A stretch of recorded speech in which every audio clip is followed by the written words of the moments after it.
Hello everyone! Welcome back here on my channel. This is me once again, Teacher Jinjin, your virtual teacher here on YouTube. Kung bago ka pa lang sa channel na ito, gumagawa ako ng mga Tagalog tutorial videos mula grade 7 hanggang grade 11. Kung interesado ka, please like, subscribe at i-click mo na rin ang notification bell para ma-notify ka kapag may bago akong upload na video. Good day everyone! So ito ay continuation ng ating learning task number 4, number 3 hanggang number 4.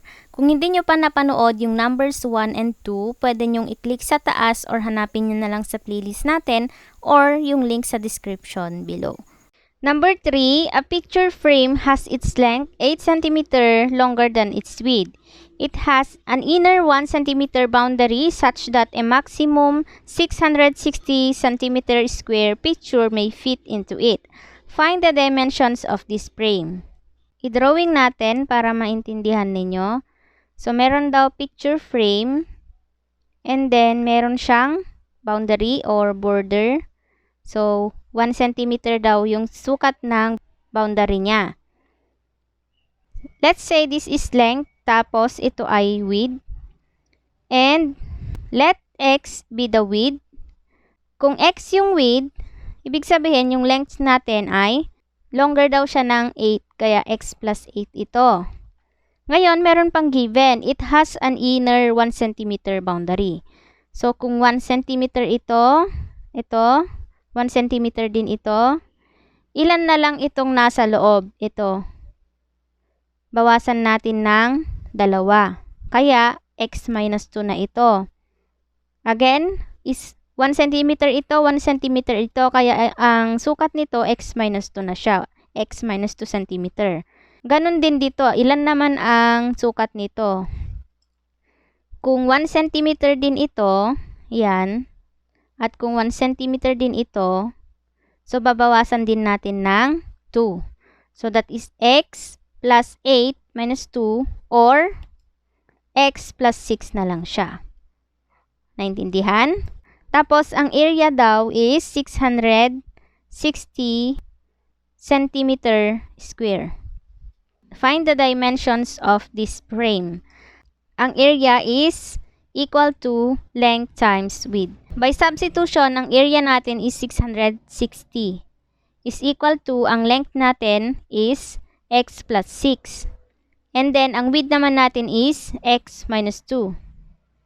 Then, multiply 660 equals x times x using the FOIL method, that is x squared. X times negative 2 equals negative 2x.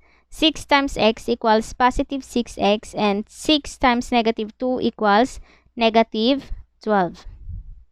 Then, simplify. That is x squared, positive 4x, minus 12. And then, ilipat na natin yung 660 magiging negative 660. And then, equal to 0 na siya. Then, simplify again. X squared plus 4x, negative 12 minus 660 is equal to negative 672. Now, let us solve for x using the quadratic formula. So, ang a natin is 1, ang b natin is 4, at ang c natin is negative 672. So, the quadratic formula is negative b plus minus the square root of b squared minus 4 times a times c all over 2 times a. By substitution, negative, ang b natin is 4 plus minus the square root of 4 squared minus 4 times ang a natin is 1 times ang c natin is negative 672. All over 2 times 1. So, simplify again. Equals negative times positive 4 equals negative 4 plus minus the square root of 4 times 4 equals 16. Negative times 4 times 1 equals negative 4. Times negative 672 equals positive 2,688 all over 2 times 1 equals 2. And then simplify again. X equals negative 4 plus minus the square root of 16 plus 2,688 is equal to 2,704 all over 2.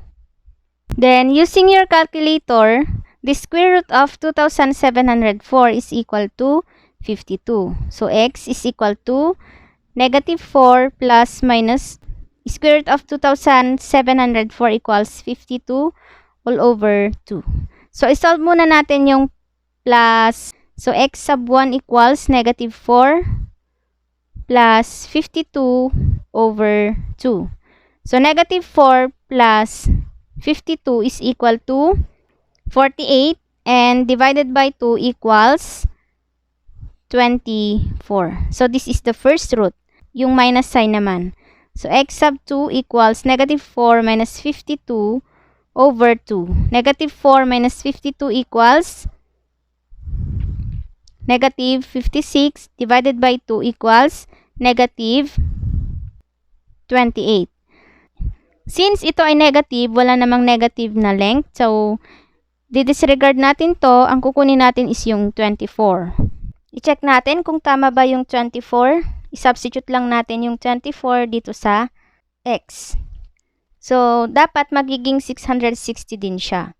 So, 660 equals, ang x natin is 24 plus 6 times x minus 2 is equal to 22. So, 30 times 22, 660. So, nag-equal sila, meaning to say, tama. Ang length natin is x plus 6. So, x plus 6 equals 24 plus 6 equals 30. So, 30 yung ating length. And then, ang width naman natin, x minus 2. So, x minus 2 equals 24 minus 2 is equal to 22. Number 4, after how many seconds is needed for a Tron ball to reach a 15 meters distance if its distance is given by the relation d equals 10 plus 40 minus 5t squared and t is time in seconds. So, pinalitan ko ulit yung given dito para sagutan ninyo yung nasa module ninyo. Alright? So, ang distance natin is equal to 10 plus 40t minus 5t squared. And then, meron pang isang given na 15 meters distance. By substitution, yung d palitan natin ng 15 kasi 15 yung distance. So, 15 equals 10 plus 40t, may t ito pala, minus 5t squared. I-transpose natin lahat ito dito sa kabila para maging positive ito.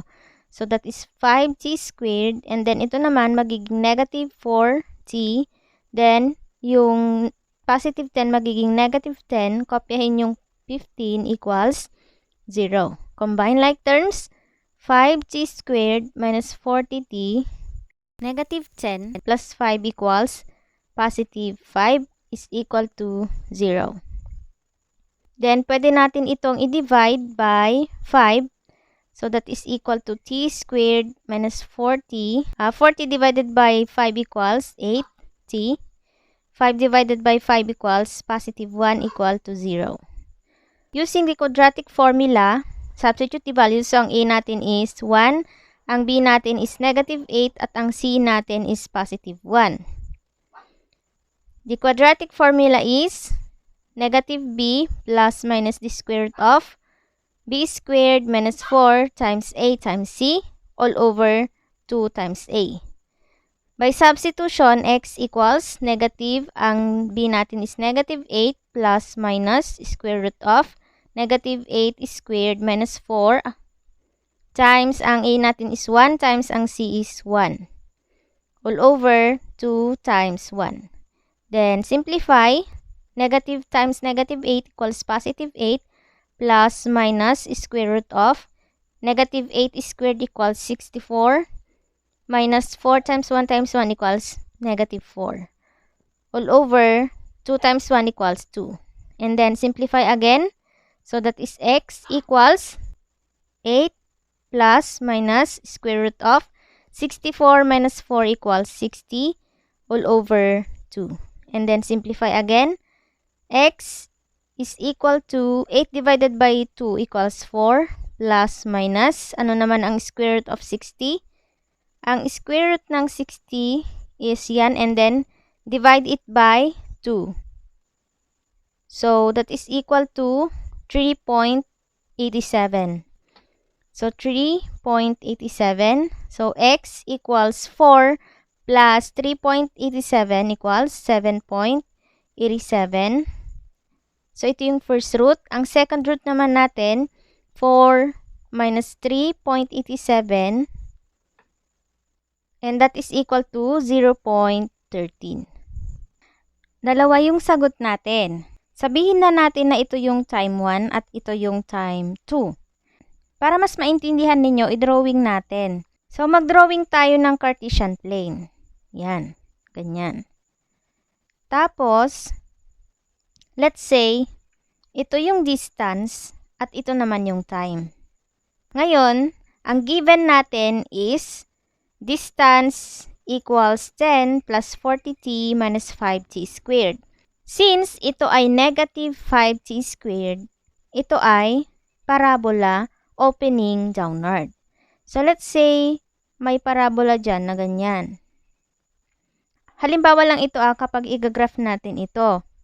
Kapag 0, yung time natin, yung distance agad natin is 10. Kasi kapag i-multiply mo to ng 0, 0, ang magiging distance natin is d equals 10. So, at 0, meron na agad siyang 10 na distance. Ngayon, ang tinatanong is yung 15 meters. So, let's say ito ay 15 meters yung bola. Ilang seconds daw siya bago aabot dito sa 15. I-sketch natin na ganyan. Okay. So, ito na agad yung 15 meters. Kasi at 0, meron na agad siyang 10. Kasi nga, kapag 0 yung time natin, magiging 10 yung distance. So, distance agad to. And then, kapag 15 naman siya, andito siya. So, ilang seconds yan? Yung time 1 natin, so let's say time 1 ito, that is 0.13. Kung mapapansin ninyo, kapag bumaba na yung bola, tatama ulit siya dito sa time na ito. So, this is time 2. Kaya nga meron tayong dalawang sagot kasi ito yung time 1, aabot na siya sa 15. At pagpababa na yung bola, 7.87 seconds na yung na-consume niyang time. Pero ang pinakasagot dito is yung time 1, which is 0.13. Okay? So, itry natin kung tama ba yung 7.87 by substituting it to the values of t. Kapag ang time 1 natin ay 0.13, so that is 10 plus 40 times 0.13 minus 5 times 0.13 squared is equal to 15.11 or rounding to the nearest tenths, ito ay 15 seconds. So, tama yung 0.13. Ngayon, kung yung 7.87 naman, itry nating isubstitute yung 7.87, dapat maging 15 din siya. 7.87 and then 7.87 squared. 7.87 squared. So, 15 din yung nakuhang sagot. Meaning to say, ito yung time 1 natin, kasi ito yung malapit, at ito yung time 2. Okay? Yung bola kasi, kapag 0 yung time natin, 10 na agad yung distance na.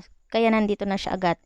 Ang tinatanong is 15 meters distance. So, kapag nandito na yung bola, ilang seconds siya? So, 0.13. At kapag bumaba na yung bola, ito yung time 2 natin, 7.87 seconds. Again, ang time 1 natin is 0.13 seconds. Ang time 2 natin is 7.87 seconds. Okay? So, ito yung final answer. Okay? Maraming salamat sa inyong panonood. Once again, stay home, stay safe, stay healthy at mag-aral ng mabuti. God bless you all and goodbye!